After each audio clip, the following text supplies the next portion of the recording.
This cinematic tells the story of a debate between Yellowbrow and Jin Chanzi. In Journey to the West, Jin Chanzi is the previous incarnation of Tangsan Zong, the second disciple of the Buddha. Yellowbrow, on the other hand, is the child servant of Maitreya Buddha. Both are well-versed in Buddhist teachings, but their views are vastly different. The story begins with two parallel timelines. In Timeline A, the first scene shows Yellowbrow transforming into a divine turtle to prove his point and descending from the heavens into the human world's ocean.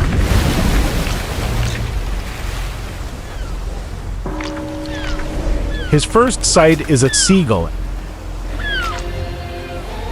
and the second is a fishing net.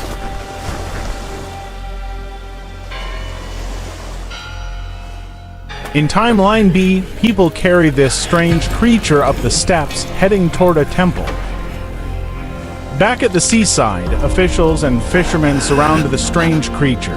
Returning to Timeline A, Yellowbrow has just been pulled from the water, and he immediately shows the fisherman that his flesh contains jewels. This is a very poor fishing village. In Timeline B, the officials prepare to carry Yellowbrow to the temple. Remember the earlier scene on the way to the temple. In Timeline A, Yellowbrow begins demonstrating his powers. He heals a critically ill child with a touch of his nail and restores women's youth with his saliva.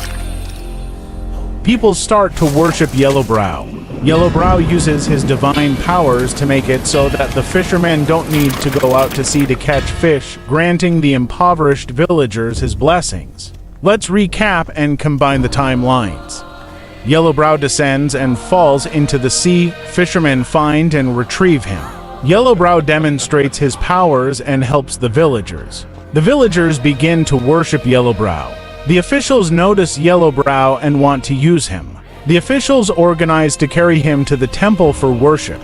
From here, the story continues in a single timeline. On the way to the temple, the Buddha statue has already transformed into Yellowbrow's likeness.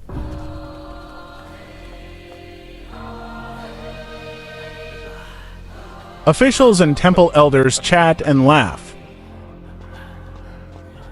The villagers are sincerely kneeling and worshipping Yellowbrow.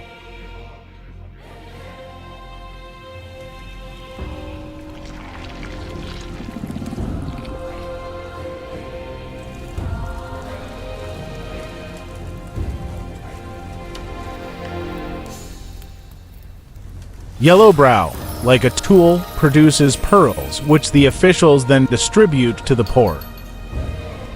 Everything is still in order at this point. To prove his belief that human nature is inherently evil, Yellowbrow begins to incite the villagers' darker instincts. The scene where he devours an octopus symbolizes greed. Those tempted by Yellowbrow step forward to cut into his flesh to obtain jewels. The villagers' initial greed is likely due to Yellowbrow's magical influence. Under this influence, the villagers rush forward, cutting open Yellowbrow's body, causing countless jewels to spill out. What follows is a depiction of the darkest aspects of human nature. At first, the villagers and officials are shocked and try to stop madness, but the fire of desire burns even stronger. The villagers begin rushing forward to grab the pearls. Even children join in. Women are seen collecting saliva for beauty treatments. Even monks, unable to resist, start picking up pearls while still chanting Buddhist scriptures. Notice how the villagers' clothing has regressed to that of mindless primitives as they frantically scramble for wealth. What follows is a series of scenes displaying the ugliest sides of humanity. Finally, the scene pulls back to show the crowd, now completely primal, dancing around a bonfire like early humans, resembling wild beasts. After a night of madness, the bonfire and the crowd vanish. As the saying goes, all desires lead to emptiness. After the frenzy, the once thriving fishing village has become a desolate wasteland.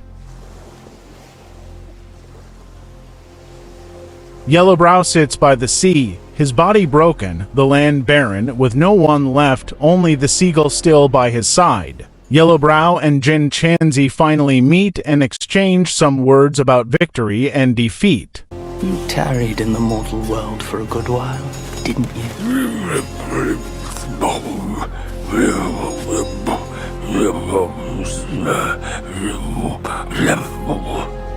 Speak clearly.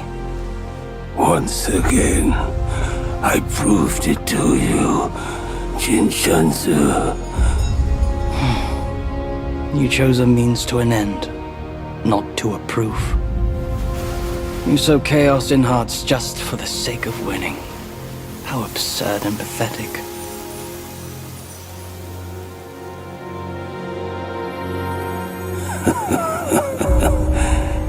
If not for winning, why debate over means and ends?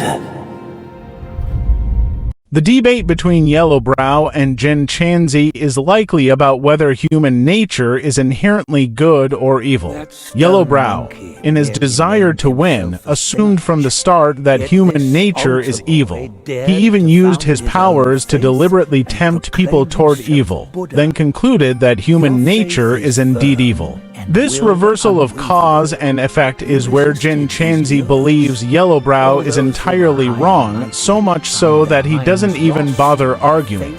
That's the story of Yellowbrow. Through this cinematic, the production team retell Yellowbrow's philosophy, his belief that the world is fundamentally about survival of the fittest, which is why he believes he should be the Buddha. This ties back to the plot in the 3rd chapter of the game. That's it. Don't forget to check out our other works related to Journey to the West and Black Myth Wukong. Thanks for watching. See you next time.